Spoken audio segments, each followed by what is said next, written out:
As of 4 in the afternoon po ay palapit ng palapit sa ating kalupaan, particularly sa Cagayan itong si Bagyong Krising, at huling namataan 135 kilometers na lamang po east-northeast of Tuguegarao City, Cagayan yung kanyang sentro.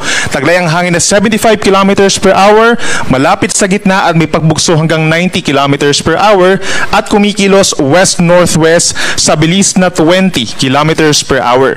Base po sa ating latest satellite animation, kitang-kita yung lawak nitong mga kaulapan associated pa rin dito kay Bagyong Krising, at bukod pa riyan, meron tayong effect pa rin ng habagat or southwest monsoon na siya nakakaapekto dito sa may central, southern Luzon, down to Visayas and western portion of Mindanao, at meron pa rin po dyan na malalakas na mga pag-ulan base na rin dito sa kapal ng mga ulap dito sa ating latest satellite animation. Ito naman po yung latest track ng Pag-asa regarding kay Tropical Storm Krising.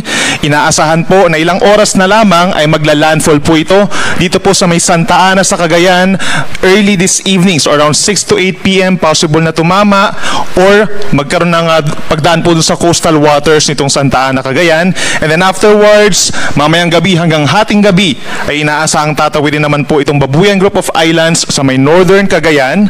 Bukas ng madaling araw hanggang bukas ng tanghali ay tatawid naman ang nasabing bagyo dito sa may northern portion ng West Philippine Sea, at base sa ating latest track, lalabas ito ng ating Philippine Area of Responsibility bukas ng hapon with an estimated location as of 2 p.m.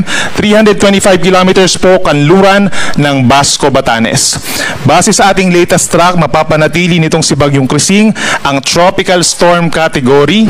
Ibig sabihin, halos steady lamang po yung lakas ng hangin na mararamdaman ng ating mga kababayan po dito sa may northern Luzon. At paglabas niya ng PAR, papuntang southern China, posibleng lumakas pa ito ng bahagya into a severe tropical storm.